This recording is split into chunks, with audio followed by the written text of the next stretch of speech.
Hello, allied health professionals of Ghana. Welcome to this year's continuous professional development workshop being organized by PALI, Passionate Africa Leadership Institute. I am your facilitator for this session. My name is Daniel Ofori-Dankwa, and this is about the third year running that I've been facilitating on your workshop. I am a professional banker. I'm also a career counselor and a corporate trainer. And I also do workshop facilitation. I have done this for well over 20 to 25 years. And this year, our focus is on a relatively new concept called reflective practice. It is a relatively new approach to improving both one's personal and professional lives. Reflective practice is commonly used these days in social work, in health, and in teaching professions. But it is rarely applicable to all professions. Now, our focus will be to note the basic principles of reflective practice. And then we want to appreciate its benefits for and to you, your personal life, as well as your professional lives. We will then want to begin to apply the principles in our respective lives and our workplaces after this workshop. And so, on that note, we are ready to roll. So the theme for this year, reflective practice and audit of services provided to users. In this regard, you are the service providers, and the users are the patients, the clients, the families of the patients, etc. And so when we say audit, it's examination. And that is why reflective practice is aligned to examining the services that you, allied health professional members, individually and collectively give to those who actually use your services. And so the topic for this session, or today, is the role of reflective practice in enhancing clinical competency. Okay, the role of reflective practice in enhancing your clinical competency, my clinical competency, reflective practice. So that is the phrase today that should continuously be in our heads. So the training objectives: 1, we want to provide participants with a working understanding of reflective practice. Then we want to highlight the importance of reflective practice for clinical competency. And then we want to develop participants' application of reflective practice in their work and in their personal lives. So we can move ahead, and we see that we first have to recap an understanding of who allied health professionals are. A recap of who you are. You are a special breed. You are a special section of the Ghanaian society. And so when we talk of allied health in general terms, it's used to describe the broad range of health professionals who are not doctors, who are not dentists, and who are nurses. And so that leaves us with so many other professions, health, medical related professions, and all these allied health professionals, they aim to prevent, to diagnose, and then treat, prevent, diagnose, and treat a range of conditions and illnesses. And they often work with a multi-disciplinary health team to provide the best health outcomes to patients. So who are some of these, allied health professionals? In Ghana, we have the audiology, the dental health, speech therapy, dietetics, environmental health, disease control, health information and record management, medical laboratory science, nutrition, mental health, occupational therapy, optometry, physiotherapy, prosthetics and orthotics, health promotion, medical physics, medical radiation technology, and so on and so forth. Now, what I want you to do as an individual participant, you know which of the specific professions that you fall into. Are you a nutritionist? You work with the mental health? Or you are a physiotherapist? So everything that we will discuss in this session or today, you have to align it to your particular profession.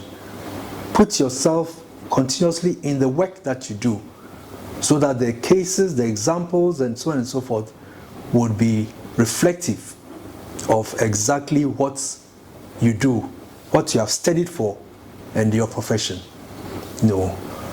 Your job is so important to patients and to the world. And so we need to cultivate the best work processes. And that is why we have this special session of continuous professional development by Pali. Now back to our topic, reflection. And so the focus is reflective practice. And reflective comes from the word reflection.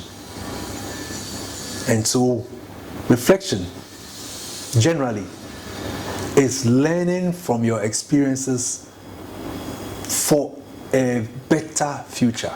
Let me take that again. When you talk about reflection in everyday language, we are reflecting.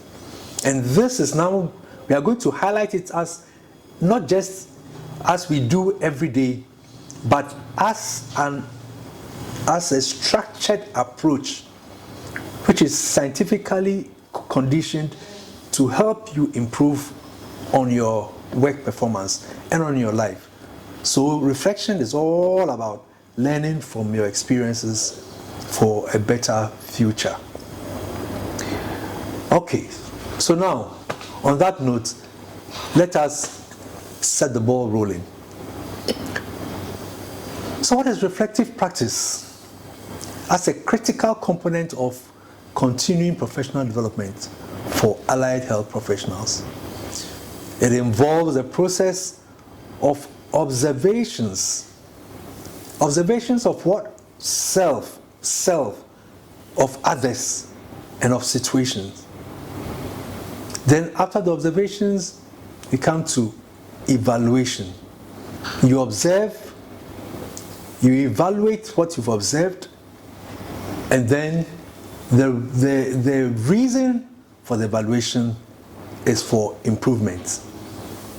So, improvement of self, improvement of your team, improvement of others, and improvement of specific situations that you will find yourself in at your respective workplaces. Now look at this picture. This is the picture that we want you to have in your mind as you go through this process of reflective practice.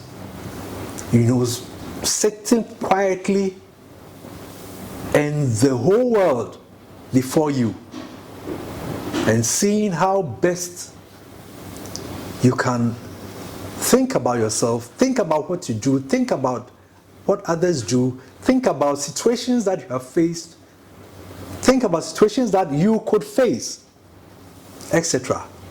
And then in the process, you document, and the reasons you document is so that you can reference what you have documented and help you to improve further.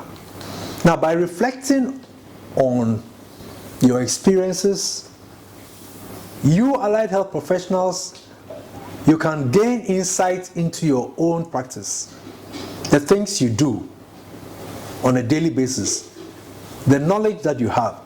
You can identify areas for improvement. As you go to work every day, you have to be able to, from reflecting, identify areas for improvement. And then you also have to be able to develop strategies and actions that would enhance your skills and your competencies. And now, what are the goals of reflective practice? Importantly, they help to generate a culture of continuous learning. Look at a situation where every member of your institution, every member of your team for an operation, every member of your team for a community health project, they are all practicing reflective practice that would push your organization forward. It will push your team forward. It will push you forward. So it is to foster a culture of continuous learning and to improve on work outputs among you health professionals. Your output would improve, and ultimately it will lead to better clinical and patient outcomes. We should not forget the important people are the patients, their families, the communities, and then the country. And we are all relying on you. Now, let us begin to get into the details. So reflective practice involves a lot of thinking. And the thinking should be clear. Thinking clearly. It should be thinking honestly.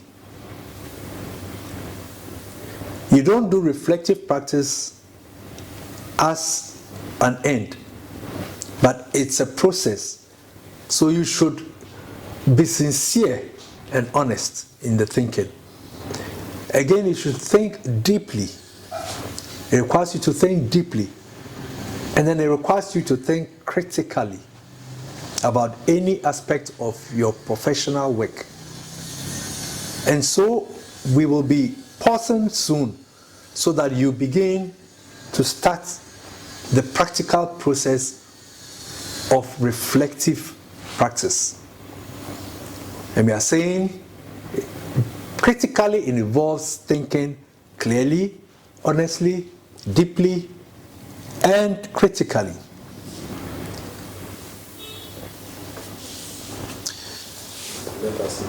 So let us now look at the specific types, or we call it the modes of reflective practice.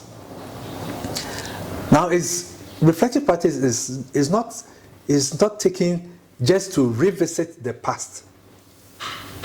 You don't do it just to revisit your past, but you revisit the past to note it and to guide you for a better future. So the following are a number of essential types or modes of reflection. And I want you to pay attention.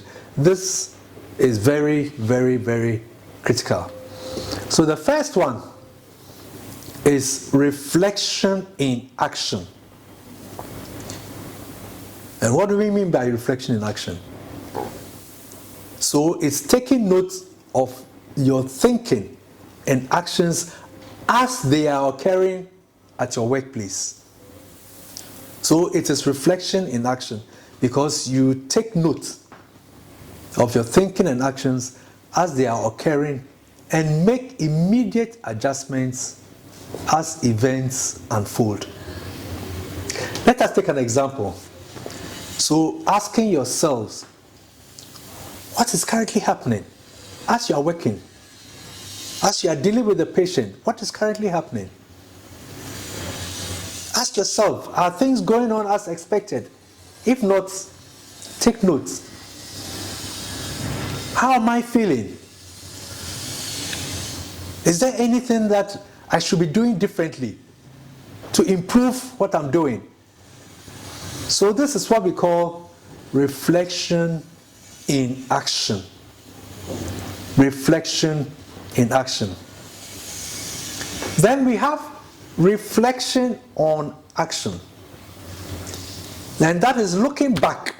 So after the activity, looking back on and learning from experience or action in order to affect your future action. Hey, this is what I did. Hey, is this what we did as a team? So you reflect on the action. An example, this type of reflection can involve you asking yourself, what happened? What went well? What didn't go on well? What should I have done differently? What should I have said differently to the team? What should I have said differently to the patient? So that is reflection on action. Looking back and learning from experience or action. Then we have more interesting ones like anticipatory reflection. And in this case, it is reflection that is done even before an event occurs. So for instance, there's an operation. You are going to the theater. Or you have people who have come to you for physiotherapy. Or you have come to fix prosthetics, legs. So the event is yet to happen.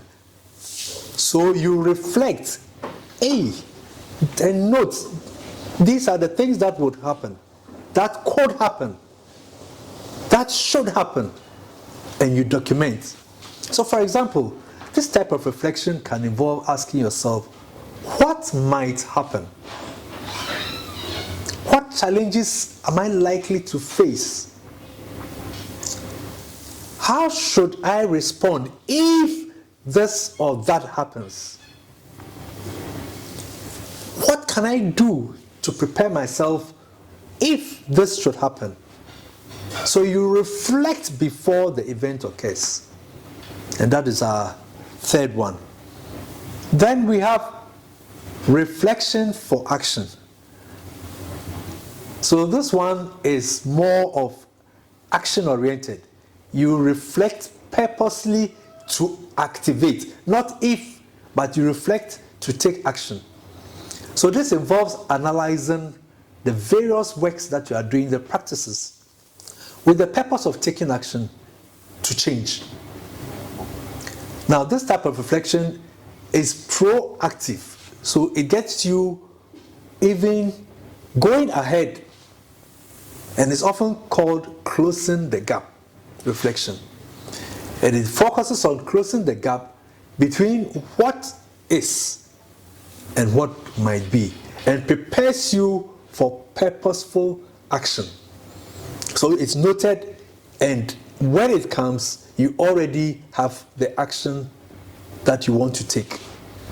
And then we have an offshoot one, which is called reflection within. And this one, you don't go out in action, but you go within yourself. So you inquire about personal purposes. Why? What are my intentions?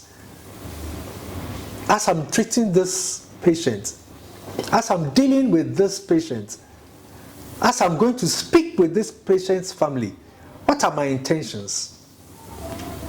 Are my intentions to generate clapping for myself? Is that why I'm doing that? What are my feelings? Am I afraid that the patient will die? Am I afraid that the operation will not work? So that is reflecting within. Now, as an allied health professional, you might question like, what is working well? What is keeping me from taking action? Why are they reacting in a particular way? Why is the family of the patient acting in a particular way? So this one is self-reflection. So let us go back and know. So we have reflection in action. This is core. So that is why we are repeating. Reflection in action.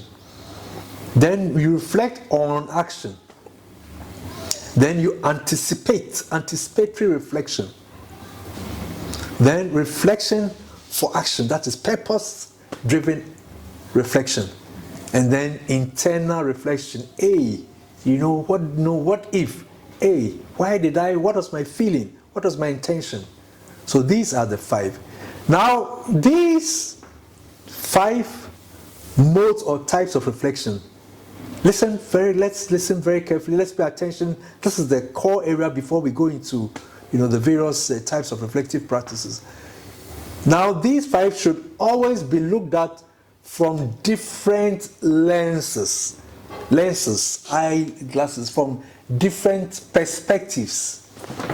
They should be looked at from different lenses or different perspectives.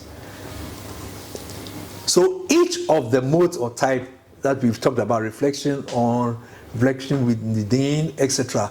For each of them, you have to reflect on them through the following lenses.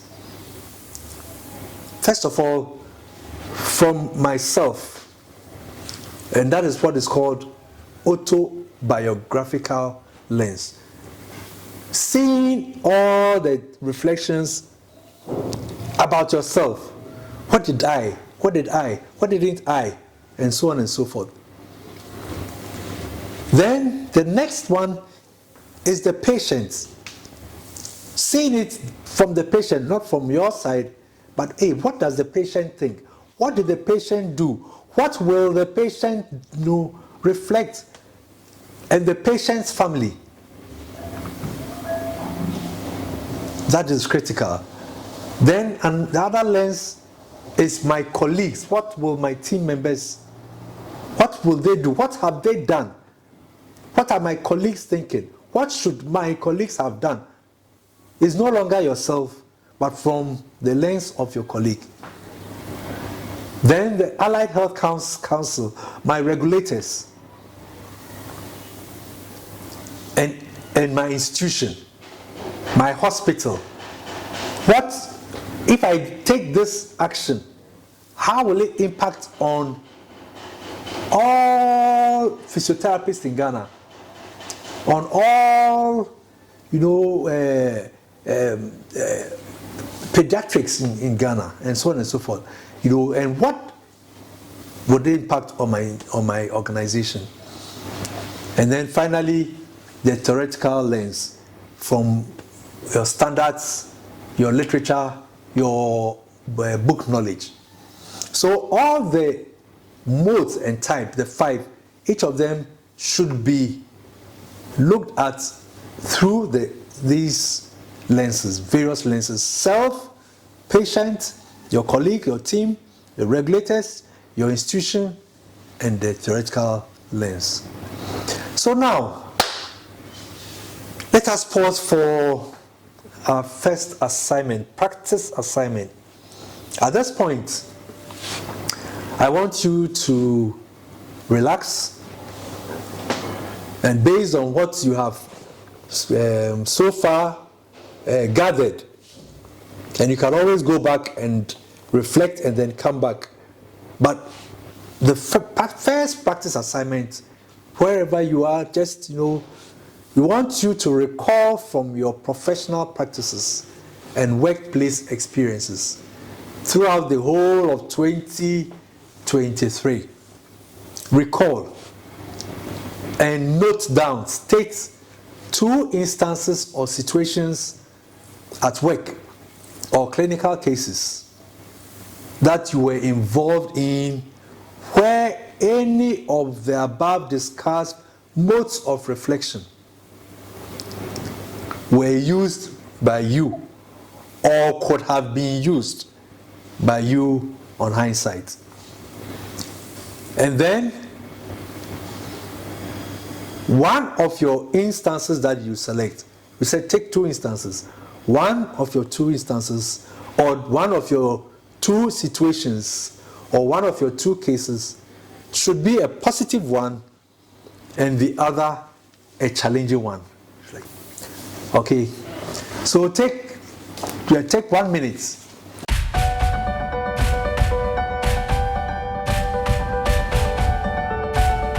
Right, I believe you have finished with your practice assignment 1.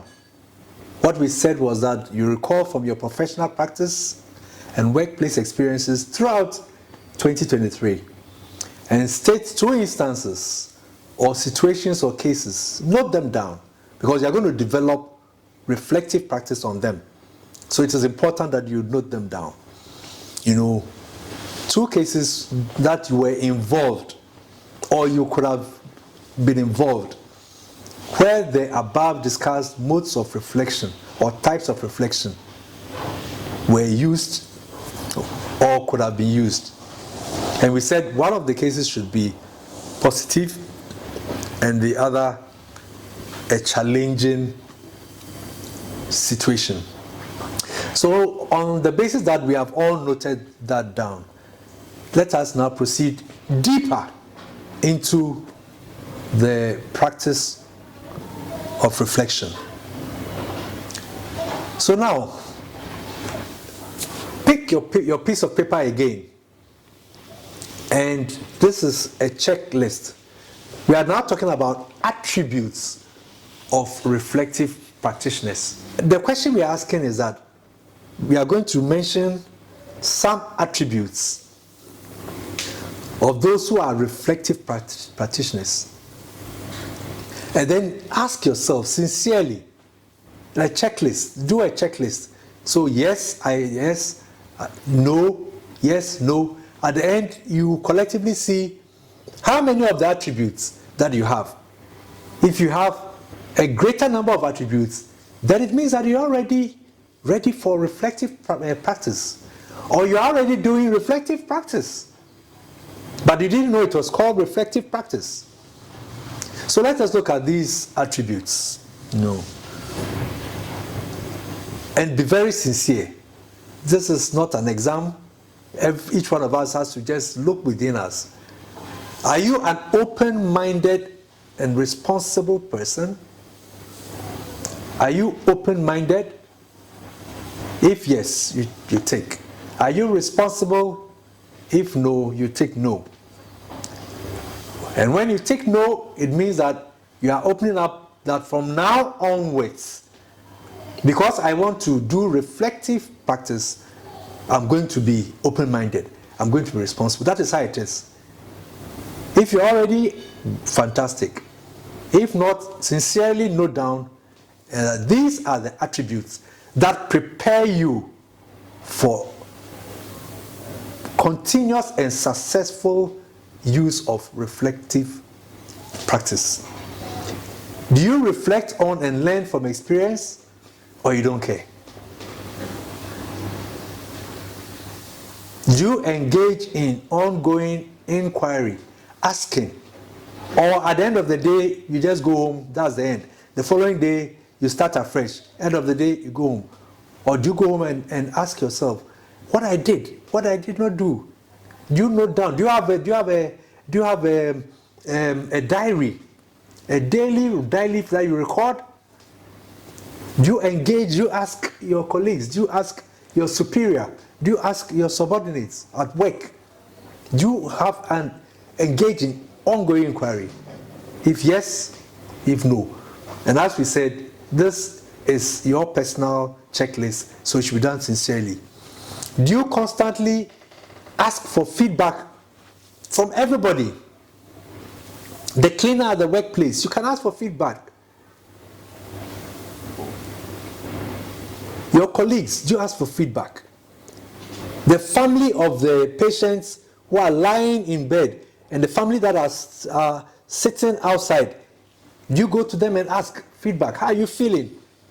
How do you see your son or your daughter or your sister or your mother improving?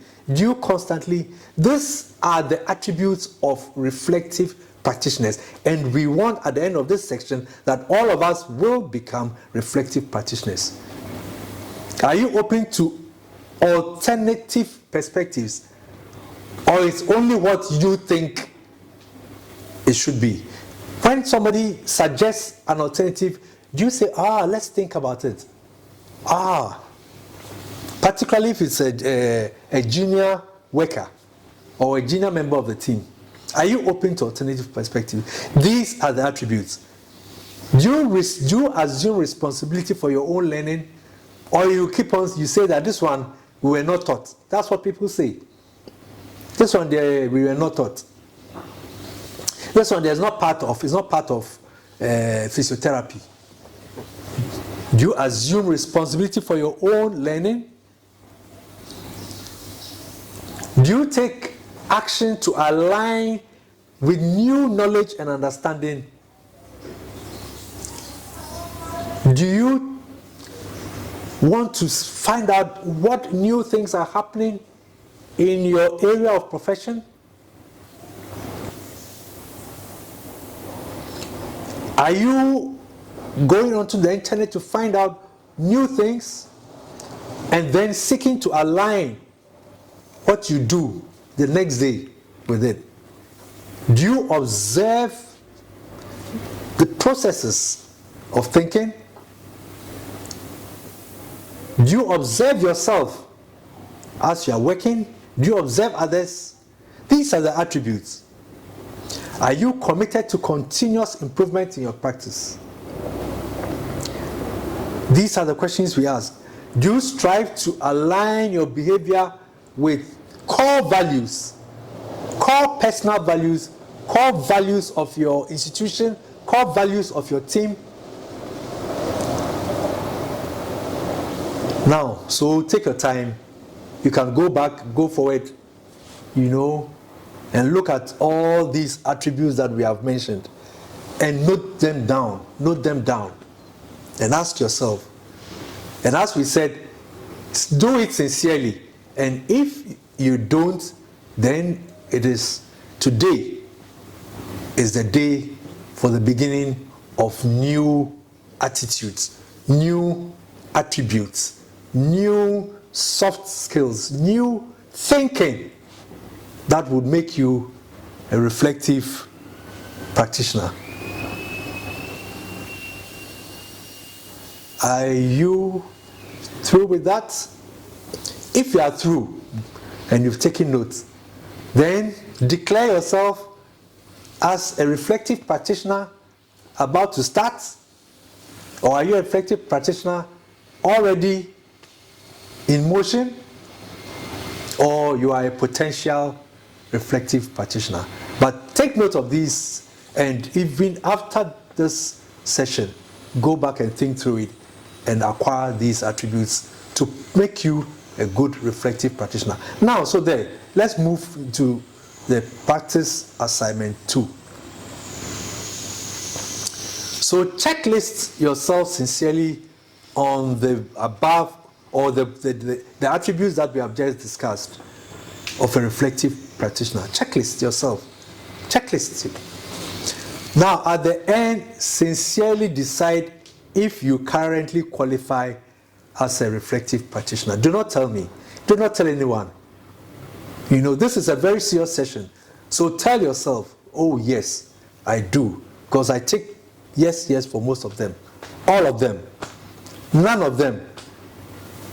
So if you mark yourself as currently not a reflective practitioner, then decide to start from today.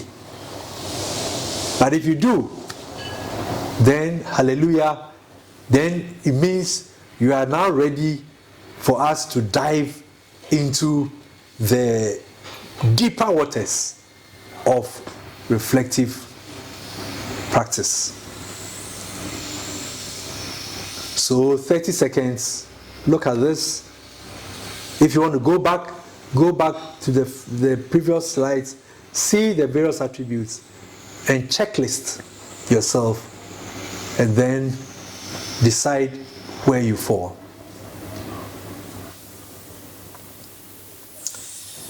Okay, so once you are through with this practice assignment 2, then we are now going into formats, the various application formats for reflective practice.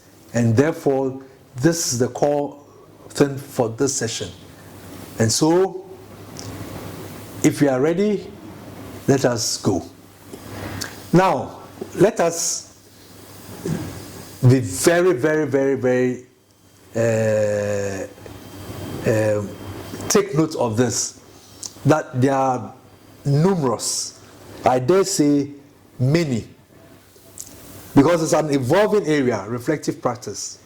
So there are many or numerous or several different models, and so it makes what you decide to use should be one that you are comfortable with. But it's important to understand why you are asking each reflective question. So that is more important. Understand, why am I asking this question? Because there are many models. And then also understand how this question I'm asking will help me in my reflection.